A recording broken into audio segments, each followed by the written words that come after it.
Guardians of the Galaxy Volume 3 came out in 2023 to resounding positive reviews. It was the finale for James Gunn in the MCU, it was the finale for most of the Guardians of the Galaxy in the MCU, until we saw that little end credit scene that says Star-Lord will return.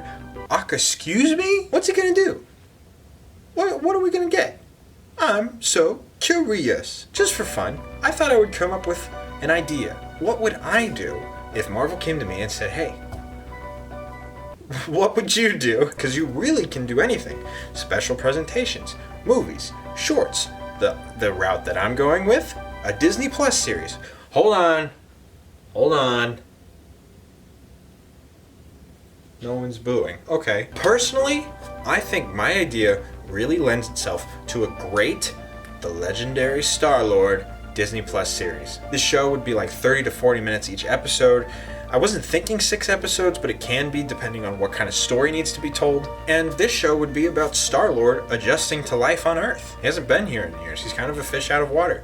He's kind of catching up the same way Captain America caught up in The Winter Soldier. Off screen.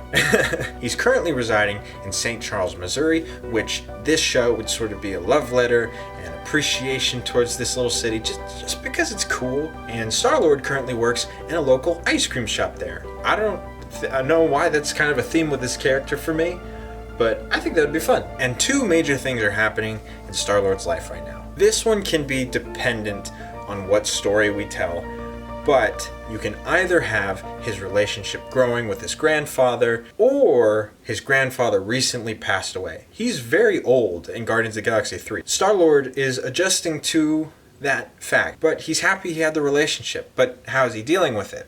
Well, he's trying his best not to turn to alcohol. Did I just make this series dark? Did I just make a fun and lovable character really dark?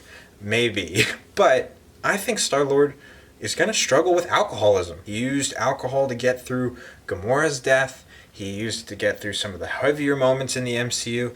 I think it kind of lends itself to a story here. Now, I'm not trying to make this insensitive or anything like that. He's just a person struggling with a lot of grief and trauma, and one of them is through a bottle, unfortunately. But that's something he has to deal with in the series. Now, in St. Charles, Missouri, where he currently resides, he maybe notices a little small petty crime. Someone stealing from an ATM, something like that.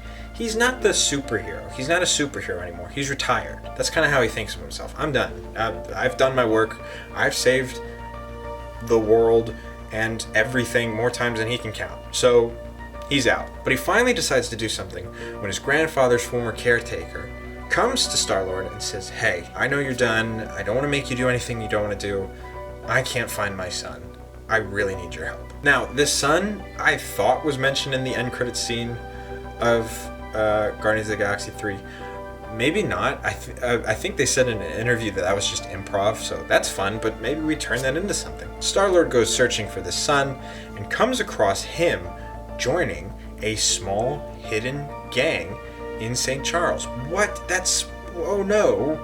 This is kind of a bigger deal than Star-Lord was thinking. He gets wrapped up in some crime, and just out of obligation, Star-Lord feels the need to stop this crime. With a new mask that Star-Lord made out of his classic old one from the movies, he wears it for protection and as a helmet, and also just to keep his identity secret. And he stops this gang, and he brings the son home to the caretaker and hopes he has a better life. But Star-Lord doesn't know what he just started. He just pissed off the wrong people accidentally, and all that trouble is coming to St. Charles, Missouri. There's a few different villains that you can do in terms of the crime wave that's kind of happening in the city. Here are some random ones. Crime Master. It would be kind of silly, but I mean, I don't know. One of the goons, one of the the big guys that's on the crime ring is Man Mountain Marco.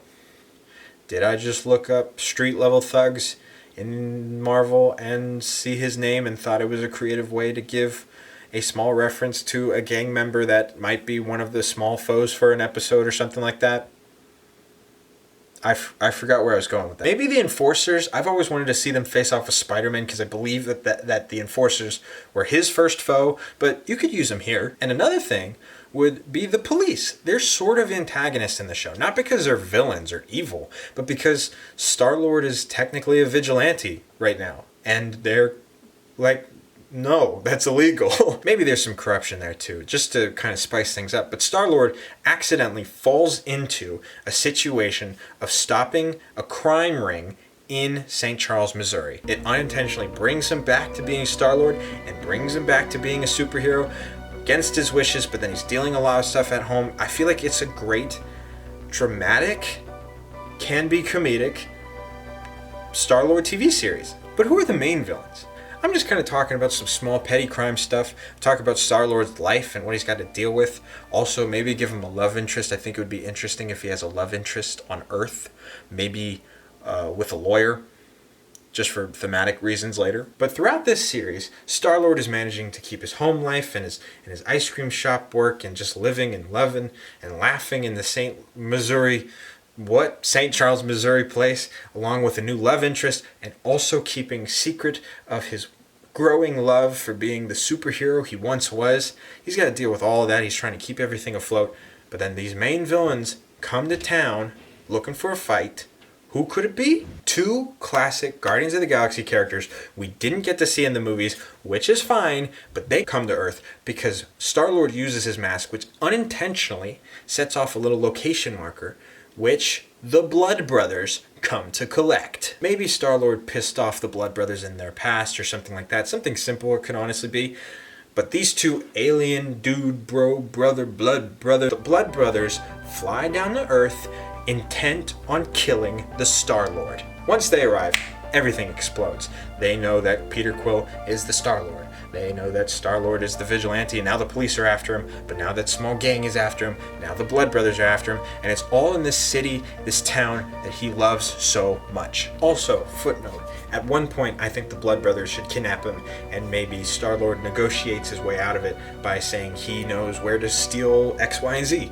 So you do get some of that master thief stuff coming back in, and he has to deal with all of that. And that's basically the main plot of this series. Also, an alternative that you could do is in the crime ring storyline, the Blood Brothers could literally just be human mob bosses or maybe alien mob bosses that have alien tech or something like that. You could work it out either way. But I think a series about Star-Lord finding love, just being a human, but also reminding himself of the love he had when he was a superhero would be really, really refreshing and cool and lends itself to a great Disney Plus series. How do I end this Disney Plus series? He goes to jail. He committed crimes, and they arrest him for it, and his lawyer girlfriend is trying to get him out, but he's gonna sit tight. Obviously he didn't want to go to jail, but the experience of being Star-Lord again was fulfilling, it was refreshing, and that's how we end the series. Or the season, depending on what happens. Anyways, that's what I would do. Thanks.